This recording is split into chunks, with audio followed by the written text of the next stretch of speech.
Shalom, selamat sore saudara. Apa kabar semua?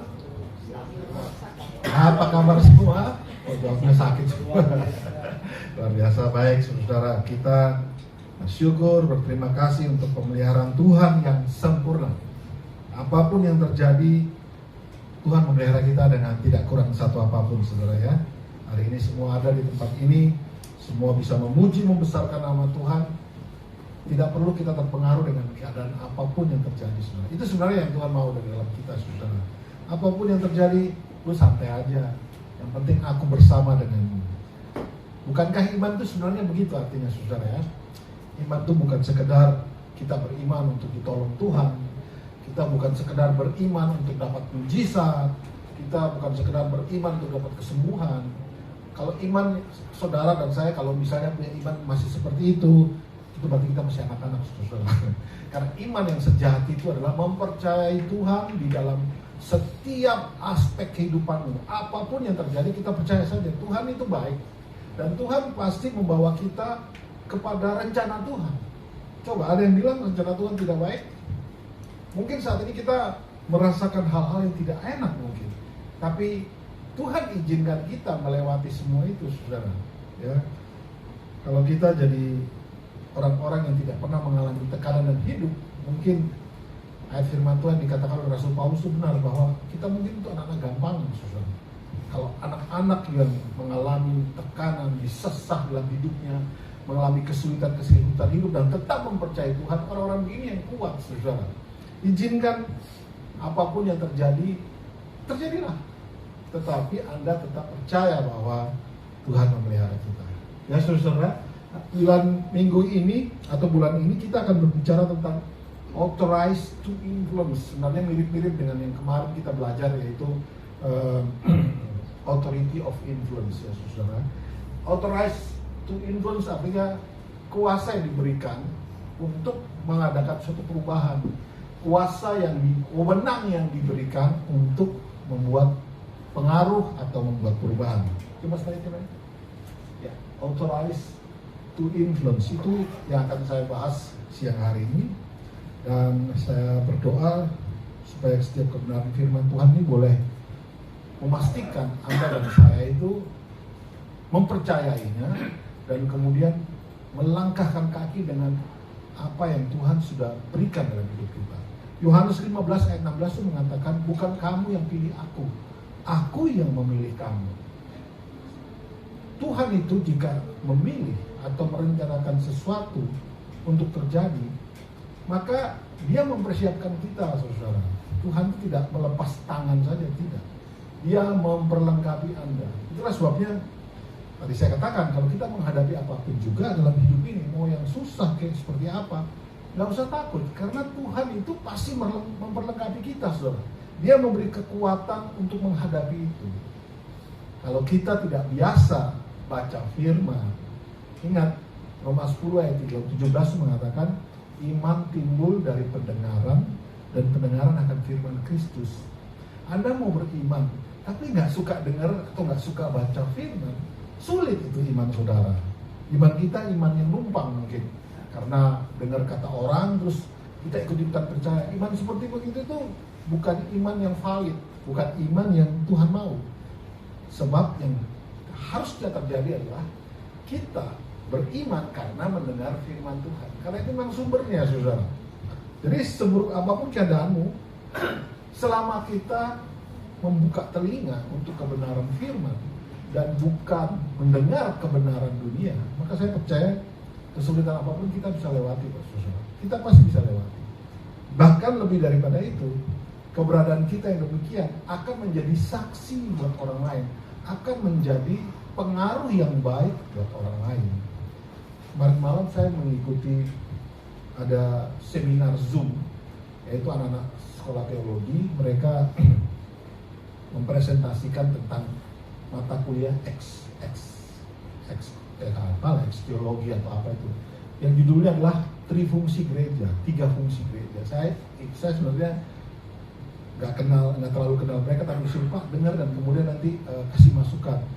Pada saat saya mendengar saudara, saya melihat bahwa banyak orang ini tidak berfungsi sebagaimana apa yang Tuhan inginkan dalam hidup mereka. Yang sering kita bahas kan, bahwa kita ini pada umumnya, orang-orang sekarang ini pada umumnya lebih mengedepankan keinginannya sendiri, lebih mengutamakan dirinya sendiri. Padahal kita ini punya beban, kita punya kewajiban yang lebih daripada itu yang Tuhan tuntut, saudara. Kalau saudara memperhatikan judul-judul yang ada selama tahun ini ya, saudara, dari mulai Januari, Februari, Maret, April sampai Mei ini, semua bunyinya tentang kewajiban kita loh, bukan tentang hak. Kalau saudara perhatikan, semua tentang kewajiban kita. Ya. Orang lebih senang tuh khotbah yang berbicara tentang hak kita, yaitu diberkati. Diberkati toh tanpa menjadi berkat, Anda akan menjadi laut mati, saudara. Kita akan mati dan kering secara kerohanian, karena kita maunya diberkati. Sementara tugas kita itu memberkati. Nah, di rock ini yang saya suka. Pada saat saya mendengar dalam setahun ini kita punya tema selama setahun adalah Kingdom of Influence. Jadi kerajaan Allah yang memberi pengaruh. Saya bersyukur bahwa pemimpin-pemimpin gereja ini kembali kepada apa yang diperbuat oleh Kristus. Yesus itu tidak melakukan apapun untuk memuaskan keinginan dia sendiri.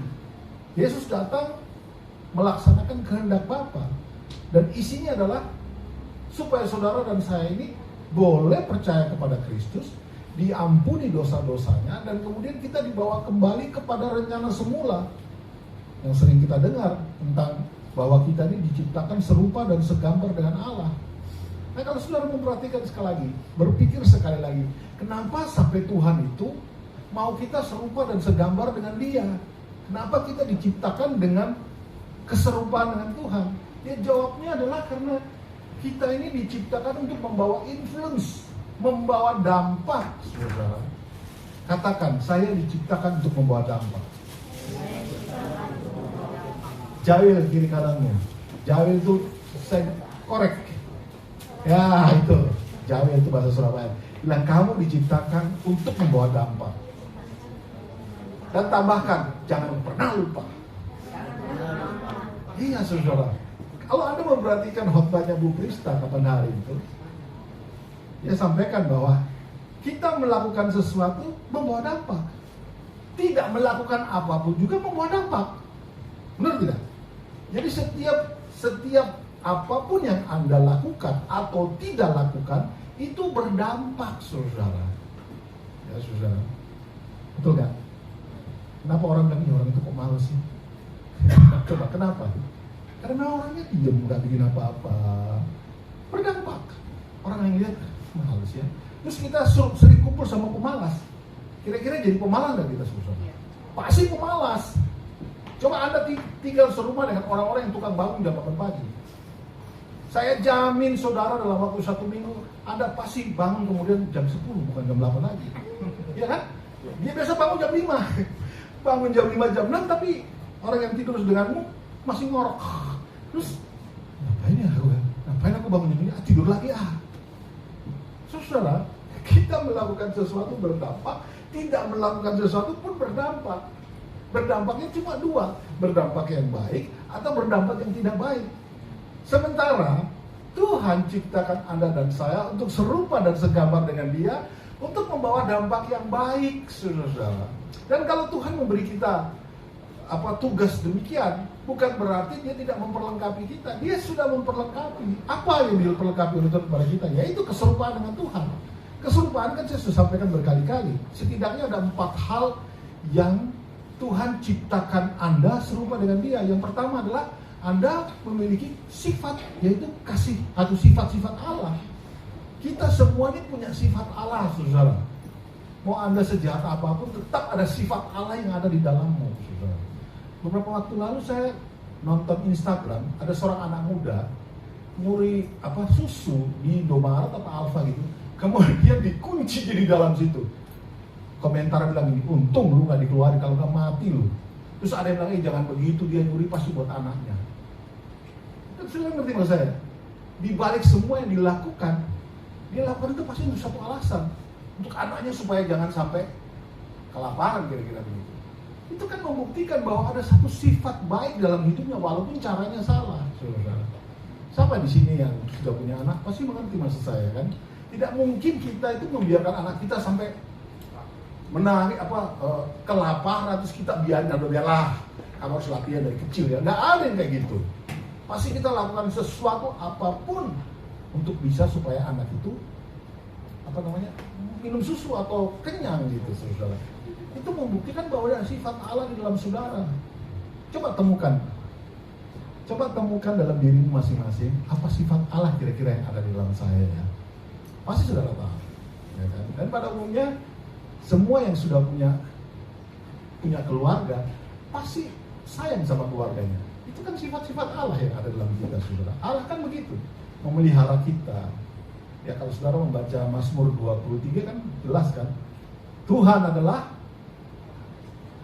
Mazmur 23 mengatakan ada, Tuhan adalah gembalaku, takkan kekurangan aku. Coba lihat, itu kata-kata berikut setelah dia memproklamirkan bahwa akulah gembalamu, maka tugas pertama adalah tak akan pernah kamu kekurangan. Kalau menjadikan Tuhan sebagai gembala dalam hidup kita, menjadikan Tuhan sebagai pimpinan kita, menjadikan Tuhan sebagai panutan kita, dan kita mengikuti mau Tuhan, sudah pasti Anda akan mengalami hal yang pertama, takkan kekurangan. Kekurangan ini bukan saja bicara tentang materi, tapi kekurangan yang paling penting adalah apa sih? Damai sejahtera, sukacita. Itu nggak akan pernah kering kalau kita itu menempatkan Tuhan, mengikuti Tuhan sungguh-sungguh dalam hidup kita. Anda akan selalu ada damai. Mau kiri kanan mau ada peperangan, Anda akan selalu merasa damai, ada sejahtera, ada rasa aman, saudara. Ya kan? Itu yang terjadi. Sudah pernah rasakan itu belum? Sudah ya, saya yakin pasti sudah ya. Lagi nggak ada duit, tapi kok saya aman-aman saja ini. Kok rasanya nggak tenang sih, nggak ada apa-apa. Itu saya tahu itu datang daripada Tuhan. Dan damai sejahtera sukacita ini tidak ditentukan oleh isi dompetmu yang tebal, tidak ditentukan dari depositomu yang banyak, tidak ditentukan karena engkau punya kenalan jenderal. Tidak, saudara. Karena Anda ikut Allah, karena Anda menempatkan Dia sebagai gembala dalam hidupmu, maka bonus-bonus ini kita rasakan, saudara. Itu hak kita. Ya, takkan kekurangan aku, dibaringkannya aku di padang yang berumput hijau. Enak banget ya. Sudah pernah tidur di padang rumput hijau belum? Sudah belum, saudara? Kirain sudah? Belum. Ya hati-hati sih, biasanya ada semut atau apa itu naik kan repot. Tapi rasanya itu enak, saudara. Di lapangan padang rumput terus kita tidur-tiduran tuh, aduh enak banget. Ya, saudara. Ya, kira-kira begitulah. Oke, terus kita lihat ayat yang akan kita bahas ya, saudara, yaitu authorized to influence atau diberi wewenang untuk membawa pengaruh. Kita lihat di sini Lukas 9 ayat 1 dan 2. Saya ajak saudara-saudara membaca. Kelihatan kan saudara di sini ya? Sama-sama kita baca 1, 2, 3. Maka Yesus memanggil ke-12 muridnya, lalu memberikan tenaga dan kuasa kepada mereka untuk menguasai setan-setan dan untuk menyembuhkan penyakit-penyakit. Saudara, ini ayat 1 mengatakan demikian. Tuhan Yesus panggil 12 orang muridnya, dan kemudian di situ dikatakan Dia memberikan tenaga dan kuasa kepada mereka untuk menguasai setan-setan. Dengar baik-baik, ini bahasa ini penting supaya kita tahu. Menguasai setan, bukan lu dikuasai setan, apalagi kerasukan setan. Sebenarnya masuk akal nggak sih kalau orang Kristen, orang yang percaya Tuhan itu kerasukan setan? Menurut saudara masuk akal? Bener, bisa nggak? Nggak bisa lah. Orang kita diberi kuasa untuk menguasai setan, kok masa setan yang menguasai kita? Kecuali Anda membuka diri untuk setan itu masuk. Ya, bagaimana cara kita membuka diri? Ya berhenti percaya Tuhan, berhenti baca Alkitab, berhenti berdoa, berhenti ikut kebenaran firman Tuhan. Nanti Anda akan seperti yang terjadi. Ada perumpamaan dalam Alkitab mengatakan, pada saat seseorang itu dibebaskan dari iblis keluar dari dalam hidupnya. Dia pergi, dan iblis itu jangan saudara pikir dia gak bakal balik. Dia bakal balik suatu waktu. Dia pergi melanglang buana dan kemudian dia balik lagi. Begitu dia balik lagi, hati saudara yang yang rapi, yang sudah bersih tadi, sayangnya tidak diisi oleh kebenaran firman Tuhan. Sayangnya Kristus tidak bertahta dalam hatimu. Atau kata lain, sayangnya engkau tidak ikuti kebenaran firman Tuhan. Maka iblis yang keluar tadi, karena dia melihat hatimu kosong, masuklah dia bersama siapa? 7 roh jahat yang lebih jahat. Akhirnya orang ini lebih jahat dari sebelumnya. Itu satu-satunya cara engkau dikuasai oleh iblis. Sebab pada dasarnya begitu kita mempercayai Kristus, posisi Anda itu dikembalikan kepada rencana awal sebagai orang yang diciptakan serupa dan segambar dengan Allah untuk berkuasa. Nah, Yesus pada saat bangkit dia berkata begini, segala kuasa di sorga dan di bumi sudah diberikan kepadaku, dan itu diberikan kepada saudara dan saya. Jadi bagaimana mungkin iblis nyosor hidup dalam hidupmu? Tidak mungkin, saudara. Yang terjadi adalah Anda membuka diri untuk iblis masuk. Ya, makanya salah satu bunyi dari 10 hukum Taurat adalah jangan ada ilah lain di hadapanku. Nah, boleh, saudara. Karena Allah itu Allah yang bercemburu. Orang kamu sudah diselamatkan, sudah diciptakan serupa dengan aku. Kok masih menyembah setan? Kok masih menyembah hal-hal lain yang tidak memuliakan aku? Dan akhirnya apa? Orang-orang demikian ditumpas habis. Saudara, orang Israel itu pada saat keluar dari tanah Mesir harusnya sampai kepada tanah Kanaan itu kurang lebih paling lama 6 bulan. Tuhan putar-putar mereka di padang gurun selama 40 tahun. Supaya apa? Supaya yang tadi yang menyembah berhala semua ditumpas habis. Akhirnya yang terjadi adalah angkatan yang tua, bapak-bapak itu mati semua, yang masuk cuma anak-anaknya, saudara. Nah, hari ini saya tidak mau bilang pilihan ada di tanganmu. Enggak, saya nggak mau. Itu omongan yang menurut saya menyesatkan. Yang seharusnya saya sampaikan kepada saudara hari ini, ikutlah Tuhan. Yang benar itu. Kalau saya bilang bola di tanganmu, berarti saya mengiyakan dong kalau Anda tidak memilih Tuhan. Salah saya, saudara Tuhan. Saya harus katakan, kalau Anda sudah dipilih Tuhan, diciptakan serupa segambar dengan Tuhan, maka engkau jangan coba-coba lari dari rencana Tuhan. Ikuti dia, maka saudara akan menjadi orang-orang yang membawa dampak. Amin.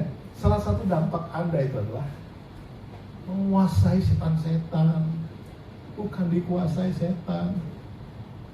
Masa baru jalan di tempat agak sepi sedikit, kayak BK, saudara. Aduh, lucu BK ini. BK itu anak yang tadi, saudara, masih nanti tanggal 7 Juli besok dia 3 tahun. Ya. Itu anak lucu karena sering nonton itu apa shortnya YouTube itu kan, apalagi yang Indonesia punya, kan ada hantu lah apalah gitu. Akhirnya suatu waktu, ya minggu lalu lah di sini semua udah pada pulang kan, tinggal saya, Bu Krista sama Beka. Kita lagi ngomong sendiri, ini Beka tuh berdiri di depan pintu situ, sudah ke sana. Sini dia bilang, siapa tuh? Dia ke sana, siapa tuh? Terus masuk lagi, keluar lagi, siapa tuh? Dia anak ketakutan. Kalau dia umur segitu masih takut sih oke lah ya, masih kecil. Saya suka bilang begini, siapa yang jaga Beka? Siapa yang jaga Beka? Tuhan Yesus. Beka perlu takut dengan yang lain? Tak perlu. Yang jaga siapa? Yesus. Harus ngajarinnya begitu, saudara. Nah, kita yang sudah tua-tua bangga begini, jadi masih ada bunyi langsung berinding. Dan ada yang salah sama kita ini, saudara. Karena di sini Alkitab jelas berkata, dia memberi kuasa dan tenaga untuk kita, orang yang percaya, untuk menguasai setan-setan, saudara. Nah, kita ke slide berikutnya sebentar dulu. Saya mau tunjukkan balik lagi. Saya mau tunjukkan apa sih memberi tenaga dan kuasa itu. Dalam bahasa Indonesia kurang jelas, saudara. Kita lihat bahasa Inggrisnya ya, di King James coba lihat.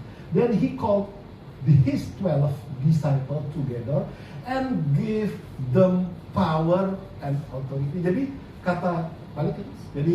kata tenaga dan kuasa itu adalah, tenaga itu power, kuasa itu authority, saudara ya. Jadi kuasa dan otoritas itu yang diberikan oleh Tuhan Yesus. Saudara harus memperhatikan dari kalimat ini jelas banget. Tuhan memberikan mereka kuasa dan tenaga, atau memberikan kuasa dan otoritas, itu bukan tidak ada fungsinya. Itu ada fungsinya. Nah, yang pertama ya ini, menguasai setan-setan, and to cure disease, atau menyembuhkan sakit penyakit. Saudara, ini sakit penyakit tubuh yang dimaksud ya. Coba kita lihat ya ayat yang kedua. Dan ia mengutus mereka untuk memberitakan kerajaan Allah dan untuk menyembuhkan orang. Ada dua kata menyembuhkan di situ ya. Betul kan? Yang di ayat 1. Coba balik ayat 1. Ayat 1 mengatakan menyembuhkan penyakit-penyakit, ya kan? Perhatikan baik-baik, ini ada bedanya. Yang kedua, ayat 2 tadi menyembuhkan orang. Tapi dimulai dengan memberitakan kerajaan Allah. Menyembuhkan yang di sini itu menyembuhkan penyakit jiwa, Saudara. Karena jiwa manusia kalau belum mendengar berita tentang kerajaan Allah, belum dimerdekakan. Ya, Yudilawan Yohanes mengatakan begini. Bila kamu mengetahui kebenaran, maka kebenaran akan apa? Vera memerdekakan. Nah, orang-orang yang disembuhkan di sini oleh karena otoritas dan kuasa diberikan kepada kita adalah orang-orang yang disembuhkan dari sakit jiwanya, saudara. Orang yang stres itu kan orang sakit jiwa. Orang-orang yang depresi, orang-orang yang selalu hidup dalam ketakutan, itu orang-orang yang sakit jiwa sebenarnya, saudara. Karena yang masalah itu jiwa mereka. Dan Anda diberi otoritas dan kuasa untuk ini semua. Menguasai setan, menyembuhkan sakit penyakit tubuh, kemudian untuk memberitakan Injil. Dan akibat pemberitaan Injil tadi, Anda adalah orang-orang yang Tuhan pakai untuk menyembuhkan orang yang lagi sakit jiwa. Saudara, hari ini orang yang sakit jiwa tuh lebih berbahaya daripada orang yang sakit penyakit tubuh. Orang sakit jiwa itu merusak, saudara. Sangat merusak. Rumah sakit jiwa itu penuh kayaknya. Banyak sekali orang-orang rumah sakit jiwa. Apalagi setelah pemilu kemarin, ya, saudara. Anda tahu kan, banyak sekali pendukung-pendukung salah satu pasangan ini yang katanya gila sampai termasuk sudah kayak orang gila sekarang. Ya, karena mereka terus bilang presiden ini, padahal dia sudah kayak presiden. Kira-kira begitu. Jadi saudara, otoritas dan kuasa dan otoritas itu diberikan oleh Yesus kepada ke-12 muridnya. Dan saya percaya kita ini semua adalah ke-12 murid Yesus ya. Kita ini adalah murid-murid Yesus juga yang sudah percaya. Maka kita pun adalah orang-orang yang mendapat bagian di dalam otoritas dan kuasa yang sudah diberikan. Sadari itu saudara, bahwa Anda punya kuasa yang besar. Anda punya kemampuan yang ilahi, yang tidak dimiliki oleh orang-orang di luar Kristus. Karena keberadaan kita ini dengan otoritas dan kuasa ini menguasai setan, menyembuhkan sakit penyakit, dan untuk memberitakan Injil. Masalahnya banyak orang tidak melakukan tugas ini dan berharap punya kuasa. Nggak bisa, saudara. Karena kuasanya akan berfungsi pada saat kita melaksanakan tugas dan tanggung jawab kita. Itulah sebabnya judulnya adalah Authorize, diberi wewenang, to influence, diberi wewenang untuk mengadakan perubahan, diberi wewenang untuk membuat pengaruh melalui 4 hal tadi. Melalui Anda mampu mengusir setan atau menguasai setan, melalui kemampuan Anda yang diberikan untuk menyembuhkan sakit penyakit, melalui kemampuan diberikan Tuhan kepada kita untuk memberitakan Injil, dan kemudian Anda akan menyembuhkan orang-orang yang sakit secara jiwa, sakit secara emosi. Dunia perlu kita, saudara. Karena itu memang tugas dan tanggung jawab kita. Itu tugas dan tanggung jawab kita. Itu yang Tuhan taruh sejak awal. Diciptakan serupa segambar dengan Allah untuk berkuasa atas ikan-ikan di laut, atas burung-burung di udara, atas setiap tumbuhan dan segala sesuatu dalam dunia ini ada di bawah kekuasaan kita. Tetapi karena Adam dan Hawa jatuh di dalam dosa, maka kuasa itu hilang daripada Adam dan Hawa. Kemudian Allah kirim Kristus yang sudah dipersiapkan datang ke dalam dunia. Dan barang siapa yang percaya kepada Kristus bukan saja masuk surga, tapi Anda dikembalikan kepada posisi awal, yaitu orang-orang yang memiliki kuasa. Saudara, penting bagi kita ini serupa dengan Kristus dulu baru kita punya jabatan.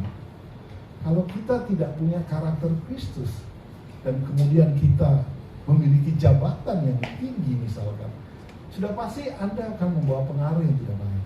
Kenapa? Karena tidak ada keserupaan Kristus di dalam. Ini penting sekali, saudara. Anda hanya menjadi sukses dan membawa pengaruh yang baik jika kita percaya dan kita tahu dan kita mau ambil tugas itu, yaitu kita tahu bahwa kita serupa dengan Tuhan. Itu bukan kata saya, dan itu juga bukan kata-kata yang untuk menghibur Anda, tidak. Itu adalah status, itu adalah keberadaan kita yang sebenarnya. Saya suka sebutnya dengan istilah, itulah spiritual identity atau identitas kerohanian kita. Ya. Identitas kan adalah sesuatu yang ada dalam kita dengan ciri dan hal-hal tertentu yang orang bisa mengenal kita, betul kan? Misalnya kita punya KTP, itu kan identitas kita. Tapi ada lagi yang jauh lebih penting, yaitu spiritual identity. Tahukah kita apa itu? Nah ini saya kasih tahu, saya ingatkan sekali lagi, spiritual identitas saudara adalah serupa, segambar dengan Allah. Yang artinya kita memiliki sifat Allah, yang artinya kita memiliki kemuliaan Allah sama, saudara. Yang artinya kita juga memiliki kemampuan-kemampuan Allah, dan yang artinya yang keempat adalah kita juga memiliki tugas-tugas Allah, saudara. Ya. Menikmati berkat itu hal yang mutlak kita nikmati kok. Hari ini Anda menikmati berkat. Salah satu berkat terbesar adalah Anda sehat-sehat saja. Salah satu berkat terbesar adalah kita hidup saja. Keuangan pasti aman Bu Ervin ya. Jangan takut dengan keuangan. Iblis tahu nih, bendahara itu selalu digoda di mana? Uangnya. Persembahannya nggak nyampe lah, apalah. Itu iblis serang dia karena memang orang keuangan. Tapi kalau kayak saya, apa yang diserang? Macam-macam. Kayak Iren mungkin apa senar lagi mati, terus senar itunya putus, kesel banget. Ya, iblis itu serang kita, dia tidak menyerang dengan sembarangan, saudara. Dia pasti serang yang diserang adalah yang pasti adalah kelemahan-kelemahan kita. Masalahnya pada saat kita sedang lemah, kita tidak sedang hubungan baik dengan Tuhan, kita mesti jatuh, saudara. Tapi kalau kita sedang punya hubungan yang baik dengan Tuhan, artinya setiap hari baca Alkitab, berdoa, minta kekuatan Tuhan untuk supaya bisa melakukan firman. Iblis tetap menyerang sih. Jangan saudara pikir Anda berdoa, Anda baca Alkitab, terus Iblis bilang, aku takut. Dia memang nggak takut Anda baca Alkitab. Dia juga tidak takut Anda berdoa. Dia takut adalah kalau kita percaya kepada kebenaran firman itu dan kita memutuskan untuk melakukan kebenaran itu, dia takut. Anda dalam gereja dia nggak takut, saudara. Nggak takut dia. Anda dengar firman dengan wajah yang kusuk, dia nggak takut. Tapi begitu Anda keluar dari gereja dan mau melakukan apa yang Tuhan sudah perintahkan, disitulah dia akan takut, saudara. Mari saudara jangan pernah punya hubungan yang Senin Kemis ya. Artinya jangan punya hubungan dengan Tuhan itu yang ya kalau saya lagi sehat, ya kalau saya nggak telat bangun. Anda harus punya kedisiplinan, harus konsisten, saudara. Itu bahasa yang susah. Harus konsisten, ya. Masih muda belajar konsisten. Yang sudah lebih dewasa lebih lagi konsisten. Konsisten dalam hal apa? Konsisten dalam hidup, punya hubungan baik dengan Tuhan. Kalau kita terus berhubungan dengan Tuhan, seperti baterai handphone lah. Dia kalau terlepas dari sumber listrik, maka tinggal tunggu waktu kan.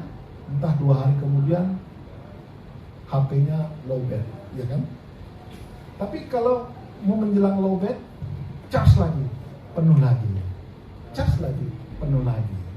Charge lagi, penuh lagi. Ini penting, saudara. Itulah sebabnya kita mau berfungsi, kita mau menguasai setan-setan. Kita mau supaya setiap otoritas dan kuasa yang Allah sudah berikan kepada kita ini bisa bekerja, maka Anda tidak boleh diam diri. Saya pernah 2 minggu 3 minggu lalu ada juga seorang mahasiswa STP, sekolah Alkitab, wawancara saya, saudara. Dia bertanya, Pak Doni, saya mau tanya, menurut Bapak misi itu apa? Misi itu apa? Saya balik bertanya karena saya pengen tahu dia punya pengetahuan tentang misi itu apa. Menurut Bapak, saya tanya sama dia, menurut kamu misi itu apa? Oh, misi menurut saya keluar kota, Pak. Saya ke pulau apa kek, dan saya melakukan pekerjaan Tuhan di sana. Ngomongnya begitu. Oke, saya tahu kira-kira orang ini punya terminologi tentang misi itu apa. Saya bilang sama dia, kalau Bapak punya pemikiran tentang misi adalah demikian, maka itu cetek. Kenapa cetek? Kalau Anda pergi ke suatu daerah, kan Kristus mau kita menjadi saksi buat seluruh bangsa kan, buat seluruh manusia, mau Kristen mau enggak kan. Tapi kalau kita pergi dengan misi dengan cara demikian, yang konservatif begini, maka pasti engkau akan pergi cuma ke gereja, ke sesama sekumpulan orang Kristen di suatu daerah. Maka kita hanya mempengaruhi orang-orang Kristen yang di situ. Sementara Yesus mau itu, pergilah jadilah semua bangsa muridku, itu bukan seperti itu, saudara. Terus dia tanya, jadi misi menurut Bapak apa? Misi itu adalah kamu keluar dari pintu gereja dan memutuskan melakukan kebenaran firman Tuhan, kamu sudah masuk dalam misi. Kenapa, saudara? Begini, saudara ya, begitu kita melakukan firman, kita harus siap dengan aniaya. Itu sudah masuk ke dalam misi. Nah, kita berpikir bahwa misi itu harus pergi kemana gitu. Enggak, saudara-saudara. Keluar dari pintu gereja. Di tempat gereja ini adalah tempat Anda diperlengkapi dengan kebenaran firman Tuhan. Nah, begitu keluar dari pintu gereja, Anda sudah masuk ke dalam dunia misi yang sejati. Yang sebenarnya itu. Itulah sebabnya jaga hidup kita baik-baik, saudara. Kan tadi saya sudah bilang di awal, Bu Krista waktu khotbah dia mengatakan, kamu bikin sesuatu itu membawa pengaruh. Tidak bikin apapun juga membawa pengaruh. Dan jangan bilang bola di tangan saya. Ya betul, bola di tangan saya, tetapi tidak seperti itu seharusnya. Harusnya kita hidup memilih untuk melakukan kebenaran firman Tuhan yang benar. Jangan bilang maunya saya, tidak bisa. Sebab kalau Anda cuma maumu sendiri, Tuhan akan hajar kita untuk kembalikan kita kepada rencananya, yaitu melakukan kehendakku, bukan kehendakmu. Kan tadi kan Yohanes 15:16, bukan aku yang memilih kamu, bukan kamu memilih aku yang memilih kamu. Kalau Tuhan pilih kita, masa mau lawan Tuhan? Nanti Anda yang babak belur, sudah patah-patah, sudah habis hartanya, sudah mengalami hal yang buruk, baru kita bilang, aku mau cari Tuhan. Ya kasihan, waktumu yang seharusnya produktif tadi sudah terpotong mungkin separuhnya. Sayang kan? Bagaimana kalau kita dari muda ini berfungsi sebagaimana apa yang Tuhan mau? Nggak usah muluk-muluk. Artinya begini, nggak usah kita bikin yang aneh-aneh. Oh, saya mau khotbah di sini, saya mau bicara, nggak perlu. Saya suka bilang kepada teman-teman di sini bahwa action speak louder than words. Artinya perbuatan itu berbicara lebih keras dari kata-katamu. Ya, kalau kita cuma mau ngecap saja, orang nggak akan percaya, saudara. Apalagi begitu orang melihat aslinya orang ini nggak benar, terus ngomong tentang kebenaran, orang tambah nggak percaya, saudara. Lebih baik kita tidak usah terlalu banyak bicara, tapi hidup kita seturut dengan kebenaran firman Tuhan. Itu yang akan orang bilang, orang ini berbeda. Saya yakin saudara mengerti maksud saya. Oke, jadi saudara perhatikan dulu. Next, dan kita lihat kembali mengingatkan saudara, apa sih otoritas itu? Ya, harus diingatkan lagi ya. Oke, arti pertama dari otoritas itu datang dari bahasa Yunani, exousia, artinya kuasa yang dilimpahkan. Kuasa yang dilimpahkan, aslinya saudara nggak punya kuasa, tapi Yesus bangkit dan dia berkata, kuasa atas surga dan di bumi sudah diberikan kepada Kristus, dan itu diberikan juga kepada kita, saudara. Jadi kita memiliki kuasa yang namanya kuasa yang dilimpahkan dari siapa? Dari Allah. Dan saya sering memberi contoh seperti pilot. Seorang pilot itu kan manusia biasa, betul kan? Sama dengan saudara. tapi saudara tidak bisa terbangin pesawat. Nggak ada lisensinya. Atau tidak ada yang mengotorisasi saudara untuk menerbangkan pesawat. Tapi kalau dia seorang pilot, dia sudah punya surat, dia ada otorisasi dari kantor perhubungan dan segala macam, dan dia dikasih keterangan dia sudah menerbangkan pesawat sekian ribu jam dan segala macam. Dia punya otoritas untuk menerbangkan pesawat. Mau Anda ini dari kecil sampai hari ini tiap hari naik pesawat, tapi kalau kamu bukan pilot nggak bisa terbangkan pesawat. Mengerti maksudnya saudara ya? Jadi pilot itu adalah kuasa yang diberikan kepada seseorang untuk menerbangkan pesawat, saudara. Nah hari ini kita pun juga sudah memiliki yang namanya kuasa yang dilimpahkan. Yang tadi saya tunjukkan kepada saudara tadi. Kuasa apa? Otoritas apa yang dilimpahkan? Otoritas untuk menggunakan kuasamu menguasai setan. Otoritas, kuasa yang diberikan kepada kita untuk menyembuhkan sakit penyakit. Kuasa yang diberikan kepada kita untuk memberitakan Injil. Dan akibatnya adalah orang-orang yang mengalami masalah dalam jiwa mereka disembuhkan. Itu bukan karena kita, saudara-saudara, tapi karena Tuhan sudah memberikan yang namanya kuasa yang dilimpahkan. Arti kedua dari bahasa kata otoritas adalah kuasa untuk membawa pengaruh. Ya, ingat baik-baik, otoritas bahasa Alkitabnya itu adalah kuasa yang dilimpahkan, dan kemudian kuasa untuk membawa pengaruh. Dan tentu saja yang dimaksud dengan pengaruh ini adalah pengaruh yang baik, saudara. Pengaruh yang membawa orang semakin dekat dengan Kristus. Pengaruh yang membawa orang-orang yang perbuatan-perbuatan yang jahat menjadi baik. Itu pengaruh saudara tuh sampai kayak gitu loh, saudara. Anda tuh mesti bersyukur. Kita ini harus bersyukur sebagai orang yang dipilih Tuhan. Kristus mati buat kita untuk memberikan Anda kuasa, tapi kuasa tadi bukan untuk disimpan sendiri, tapi untuk membawa berkat, membawa dampak. Oke, sekarang next. Influence atau pengaruh itu arti apa? Masih ingat kan saudara? Pengaruh itu artinya daya yang ada atau kemampuan yang ada yang timbul dari sesuatu, itu bisa orang atau benda. Ini yang menariknya, yang ikut membentuk watak orang, yang ikut membentuk kepercayaan atau level kepercayaan orang, yang ikut membentuk perbuatan orang. Makanya saya tadi bilang, sebenarnya Anda itu punya tugas yang berat, saudara. Tugas kita berat. Beratnya kenapa? Kalau kita malas-malesan. Harusnya kita tuh terima kasih Tuhan, ini satu hak istimewa yang Kau berikan kepadaku. Keberadaanku bisa membentuk sifat orang. Keberadaanku bisa ikut membentuk tingkat kepercayaan orang kepada Tuhan. Keberadaanku bisa merubah perbuatan-perbuatan orang yang tidak baik menjadi baik. Itu ada di atas pundakmu, bukan di pendetanya doang. Kita semua memiliki pengaruh seperti ini, saudara. Orang yang tidak percaya Kristus pun, ingat mereka juga serupa dengan Allah. Mereka diciptakan serupa dengan Allah. Mereka juga bisa membawa pengaruh. Hanya saja kalau tidak di dalam Kristus, maka pengaruhnya pasti pengaruh yang tidak baik.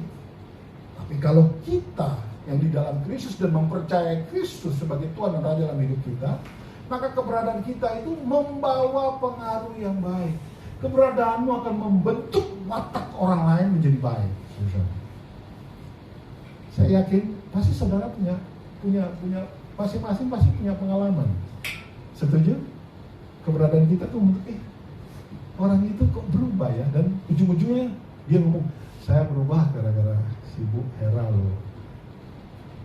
Saya berubah gara-gara event. Saya berubah gara-gara Glenn. Saya tadinya suka begini, tapi dekat sama dia ini, saya berhenti loh yang melakukan yang gak bagus. Saya percaya saudara pasti punya pengalaman-pengalaman itu. Mungkin saudara gak sadar, tapi saya mau beritahu kepadamu, itulah otoritas yang membawa pengaruh baik. Tapi ada juga orang ketemu saudara, mereka bilangin, aduh jangan dekat-dekat dia, mulutnya ember, jangan dekat-dekat dia kalau ngomong gak bagus. Itu juga ada. Orang jauh daripada kita juga ada gara-gara Ya itu tadi, ada hal-hal dalam diri kita yang tidak benar. Itu membawa pengaruh juga, saudara. Jadi ini penting sekali, saudara, ya, bahwa saya suka terjemahan kata pengaruh ini yang diterjemahkan dari bahasa Inggris dari Merriam-Webster Dictionary. Dikatakan ini, sesuatu atau kemampuan yang ada di dalam saudara yang mempengaruhi orang lain secara tidak langsung dan secara tidak nyata. Jadi artinya orang lihat Anda saja dengan kelakuan Anda dan mereka sering lihat itu, maka dengan nggak perlu ajarin orang tersebut, maka dia akan ikut pengaruh. Dia akan ikut-ikutan, saudara. Alangkah baiknya kalau kita ini semua mengerti itu, saudara. Misalnya pemimpin. Ya, saya pakai contoh pemimpin karena pemimpin ini membawa pengaruh. Pemimpin mau orang di bawahnya suka berdoa. Nah, kalau dia tidak pernah berdoa, susah, saudara. Kita mau orang di bawah kita rajin datang gereja, tapi kita sendiri malas-malesan datang gereja. Kita datang gereja suka telat. Ya orang di bawah kita tuh pasti juga kan, pemimpin aja kayak begitu. Ngerti maksud saya, saudara? Itulah sebenarnya tugas dan kewajiban kita. Dan itu seperti lagi menegaskan bahwa pengaruh kita itu bisa membentuk watak seseorang. Pengaruh kita bisa membentuk kepercayaan kita kepada Tuhan seperti apa. Dan pengaruh kita itu bisa membentuk atau merubah perbuatan-perbuatan orang lain. Dan itu yang diharapkan, saudara. Itu yang Tuhan mau. Itulah sebenarnya tujuan Allah menciptakan Anda serupa dan segambar dengan Allah, supaya Anda membawa pengaruh yang baik. Ya, saudara, ya. Tentu saja kalau kita bicara dari Lukas tadi, maka pengaruh yang baik itu Anda lakukan melalui, Anda bisa terapkan melalui ini tadi, kuasa yang dimiliki untuk menguasai setan-setan. Kuasa yang Anda miliki itu untuk mengusir, untuk menyembuhkan sakit penyakit. Jadi nggak perlu lagi tuh kita telepon pastornya dulu atau pendetanya. Tidak, kenapa nggak ambil alih tugasmu? Jangan saudara merasa gini, lah kalau tidak sembuh gimana? Lu dengar baik-baik, yang menyembuhkan itu bukan kita, itu Tuhan yang sembuhkan. Kita ini cuma alatnya, saudara. Ya, sama seperti kalau kita mau minum air. Yang penting gelasnya atau airnya, saudara. Dua-duanya penting kan? Nah, kita itu seperti gelasnya. Yang membuat dahaga orang hilang itu air. Tapi dahaga orang itu tidak akan pernah hilang kalau tidak ada wadah yang menampung air itu masukkan ke mulut orang. Nah, Anda dan saya itu kayak gelasnya gitu loh, saudara. Jadi kita masak gelas ngomong gini, apakah keberadaanku bisa membuat dia menjadi tidak haus lagi? Bukan, air yang membuat. Tetapi keberadaan gelas ini akan memungkinkan air itu masuk ke dalam mulut. Sama, saudara dan saya ini seperti gelas.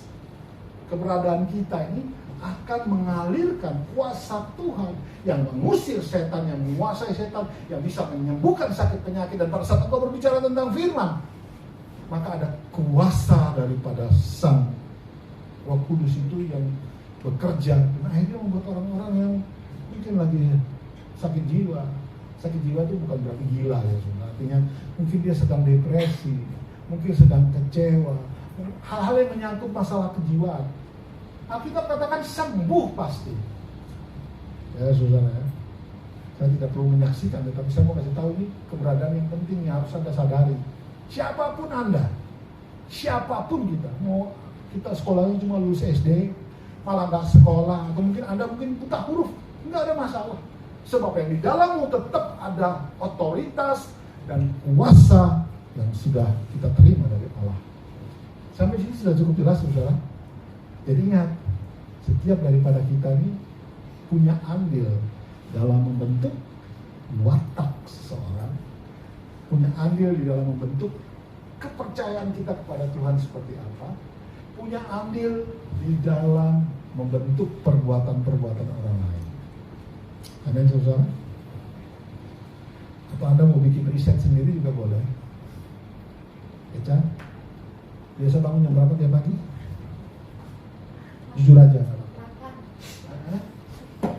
Berapa? Apaan? 8. Oh, bukan apaan kan? Iya. Iren jam berapa bangun? Glenn? Bu Hera?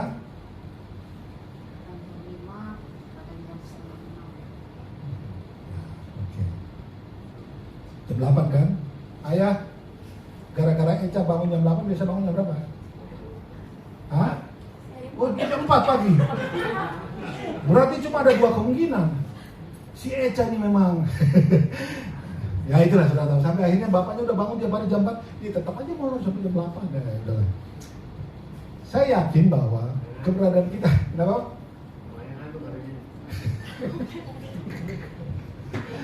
Saudara itu pasti akan membuat satu perubahan. Nah, Eca yang bangun jam 8 ini misalkan nextnya dia bangun jam 6 setiap pagi. Saya yakin akan ada pengaruh kepada ayahnya. Kira-kira pengaruhnya apa? Ikut jam. Hah? Ikut apa? Jam 8. Saya yakin ayah akan lebih santai lagi karena bangun ada kopi tersedia, gorengan sudah ada. Karena ini bangun jam 6 pagi di dalam sana. Ya toh? Tidak ada. Ayo, ayah itu aku kan bilang tadi ini Pak seumpama Pak, seumpama. Artinya sesuatu yang kita lakukan, kalau kita mau ada perubahan, maka kita sendiri yang harus mulai, saudara ya. Saya tuh punya tugas di rumah yang membangunkan semua dalam rumah. Tugas saya itu, saudara. Jadi kalau saya misalnya molor sampai jam 6, dipastikan sangonya molor 6.15. Ya kan? Sudah gitu nanti si Ben yang tukang molor bisa nanti 6.20 baru bangun.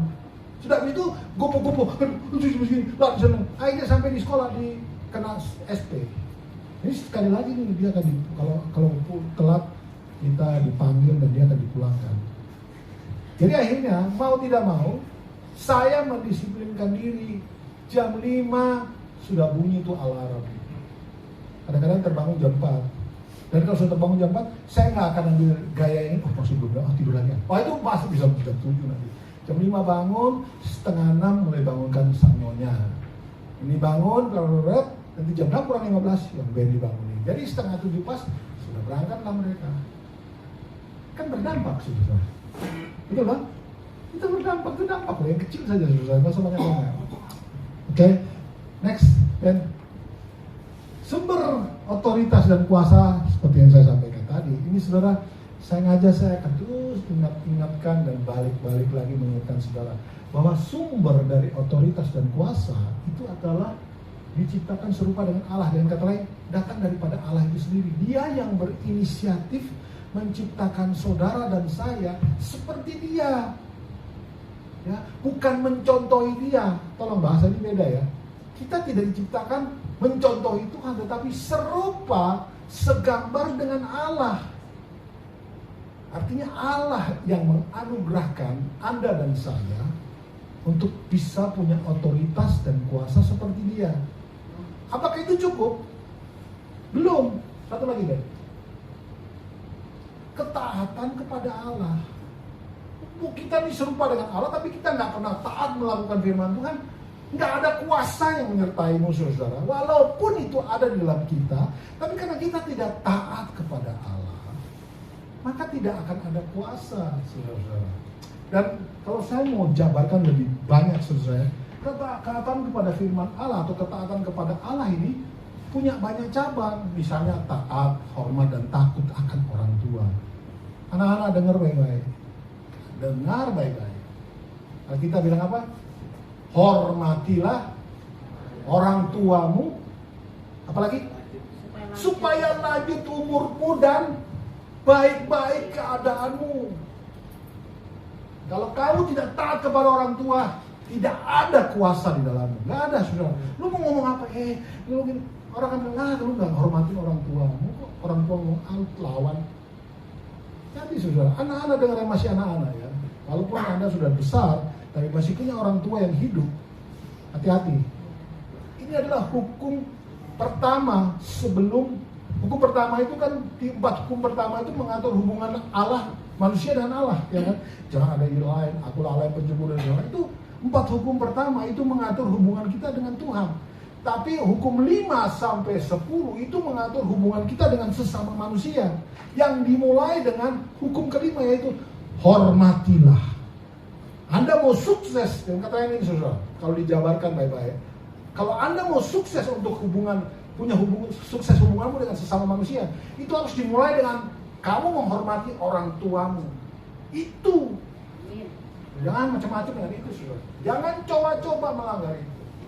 Terus kita merasa saya bisa. Come on, mari kita lihat saja. Saya suka bilang sama istri saya, kalau ada anak-anak ini melawan, biarin. Mereka sudah besar. Dan biarin aja lah. Jadi mereka sombong, pasti bisa. Enggak. Tetap hukum kebenaran firman Tuhan itu jauh lebih betul. Itu yang harus kita pegang. Ya. Taat kepada Allah. Itu harus dinyatakan taat kepada orang tua. Kemudian siapa lagi? Taat kepada pemerintah yang ada. Roma 13.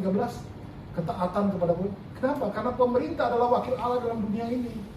Ketaatan kepada pemerintah. Siapa lagi? Nah, Alkitab tekankan Anda harus taat kepada pemimpin-pemimpin rohani.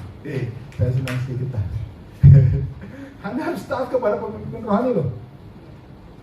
Dia orang yang mewakili Tuhan juga. Itu bagian dari ini. Ketaatan kepada firman Allah. Kan itu firman Tuhan. Mengajarkan kita untuk menghormati, memberi tempat yang baik kepada pemimpin-pemimpin. Karena mereka itu, Anda mungkin tidur nyenyak tiap hari, tapi tahu nggak bahwa gembalamu itu doain kamu? Tahu nggak? Masa sih pastor doain? Ya, ngapain saya harus tiap hari bilang, saya mendoakan Iren tiap hari. Nggak perlu kan, untuk harus kasih tahu. Tapi itu kan bagian dari tugas gembala. Saudara, saya tidak bicara macam-macam, tapi saya mau kasih tahu bahwa sumber daripada kuasa dan otoritas itu datang daripada Allah. Yang Anda respon dengan taat kepada firman Tuhan. Salah satunya juga taat kepada otoritas di atas. Saudara, kenapa Joshua itu dipakai Tuhan dengan luar biasa? Dia orang yang taat loh kepada Musa itu. Tahu nggak Anda, satu kali Musa itu disuruh naik ke atas gunung Sinai untuk terima 10 loh batu. Tahu kan ya? 10 hukum Tuhan itu. Musa naik sampai ke puncak 40 hari 40 malam di situ. Kemana Yosua? Nunggu di kaki bukit, nungguin. Gak kemana-mana, 40 hari juga di situ. Hebat kan?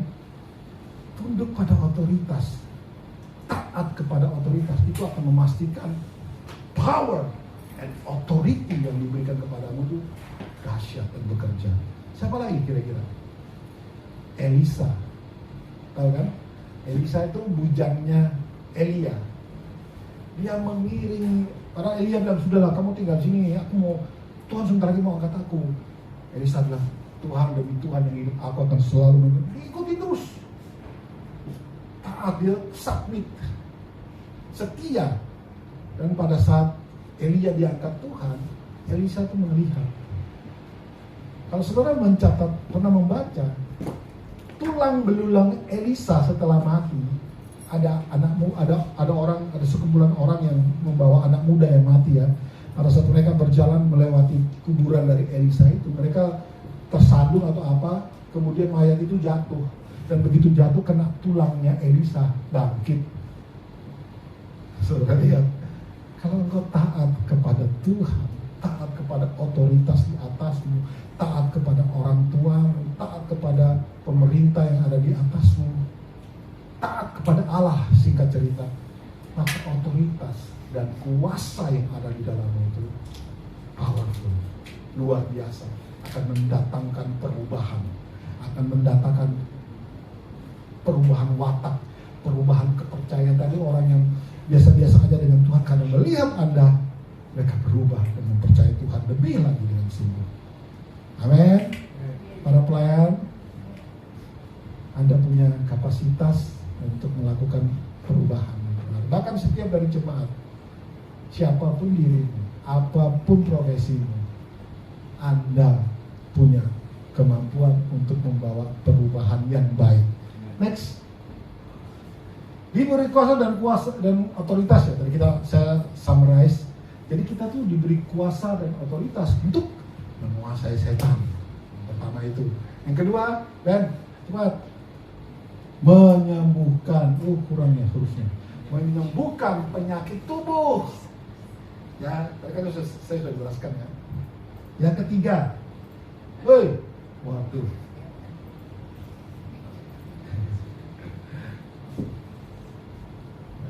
Kan saya berpengaruh tuh saudara. Begitu oi nggak seru kok gini, dia langsung ganti sendiri. Baru oi ya kan. Yang ketiga lah memberitakan kerajaan Allah. Saudara, saya ingin sedikit menekankan dalam hal ini ya. Ada perbedaan antara bersaksi tentang Kristus dan kemudian menjadi saksi. Ini ada perbedaan saudara. Tuhan mau kita melakukan dua-duanya. Tetapi yang terpenting adalah menjadi saksi. Kenapa saya bilang begitu? Dengar baik-baik ya, dan Anda ingat baik-baik. Bersaksi tentang Allah itu artinya Anda mengatakan, menyatakan bahwa Allah itu Allah yang baik, Allah yang setia, Allah yang mengasihimu. Itu bersaksi tentang Allah. Menyatakan siapa Allah, itu namanya bersaksi tentang Allah. Tapi kalau menjadi saksi, itu adalah orang melihat kita hidupnya seperti Allah. Itu menjadi saksi. Makanya tadi saya bilang, action speak louder than words. Orang lebih tertarik kepada Anda kalau dia melihat perbuatan-perbuatanmu dulu. Kalau perbuatan itu benar, ngomong apapun orang pasti ikut. Saudara, ya, mari berdoa supaya kita ini bukan cuma bisa ngomong Kristus doang, tapi nggak bisa hidup seperti Kristus. Percuma, saudara. Kita berdoa supaya kesumpaan dengan Kristus itu nyata dalam perbuatan, alias menjadi saksi. Baru kita berbicara tentang Kristus. Anda tidak perlu ngajak-ngajak orang untuk percaya Yesus.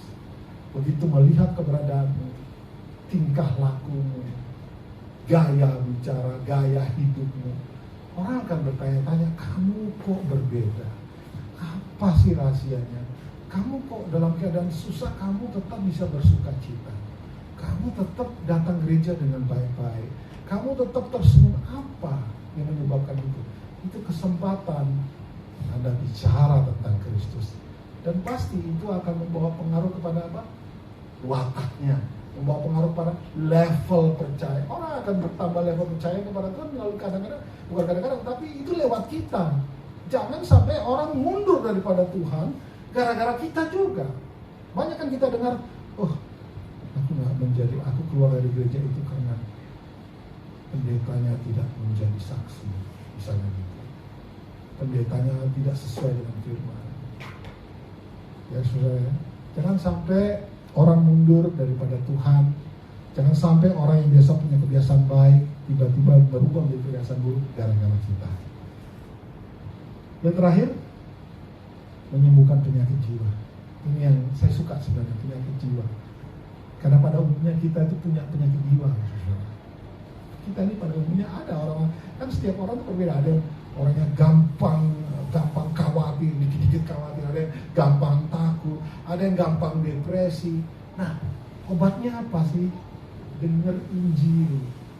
Ada dalam Roma 10 itu bilang begini, bagaimana orang bisa dengar firman kalau tidak ada yang datang menyampaikan?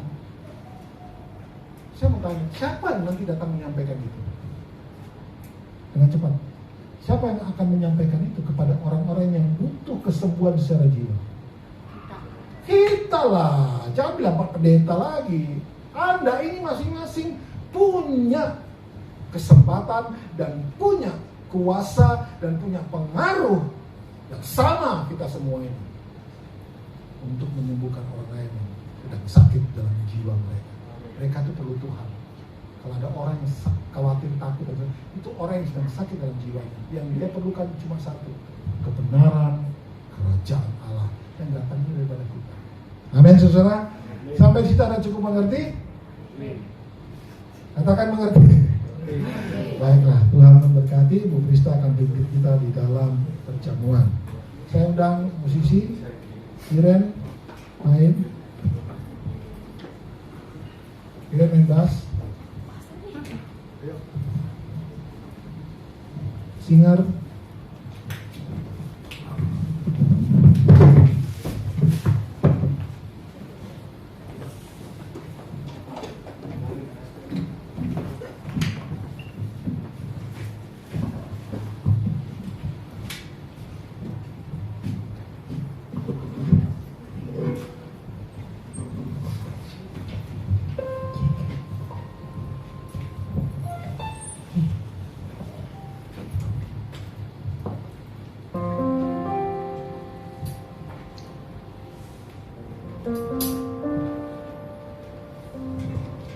Tuhan, Kau sempurna dalam rencana-Mu dan karya-Mu. Ku serahkan hidupku, murnikan dengan Roh-Mu. Tuhan, Kau sempurna dalam rencana-Mu dan karya-Mu. Ku serahkan hidupku, murnikan dengan Roh-Mu. Hidupku menggenapi firman-Mu, tanda mujizat sertai tiap langkahku. Kau bersamaku di dalamku, dari bukti kebesaran-Mu. Mari kita bangkit berdiri, Bapak Ibu Saudara. Apakah semua yang mau mengambil bagian dalam perjamuan kudus pada sore hari ini sudah menerima roti dan anggur?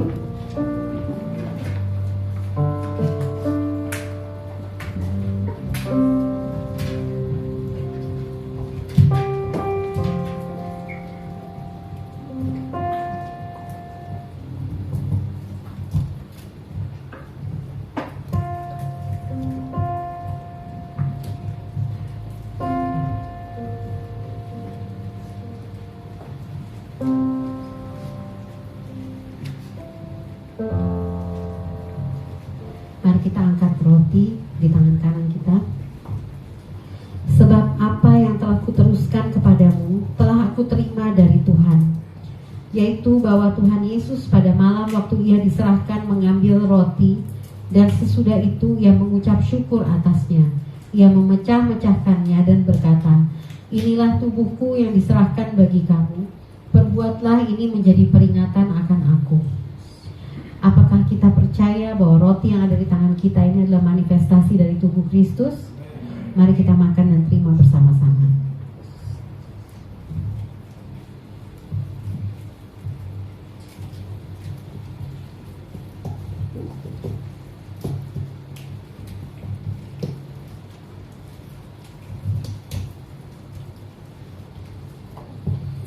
Demikian juga ia mengambil cawan sesudah makan, lalu berkata, "Cawan ini adalah perjanjian baru yang dimeteraikan oleh darahku.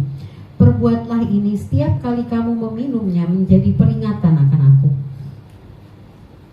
Sebab setiap kali kamu makan roti ini dan minum cawan ini, kamu memberitakan kematian Tuhan sampai ia datang." Apakah kita percaya bahwa anggur yang ada di tangan kita ini adalah manifestasi dari darah Kristus?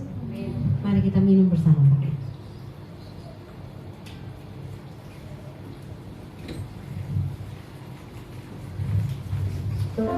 Kami bersyukur Tuhan atas karya terbesar yang terjadi dalam hidup kami melalui pengorbanan anak-Mu Yesus Kristus, ya Tuhan. Sehingga Engkau ada di dalam kami dan kami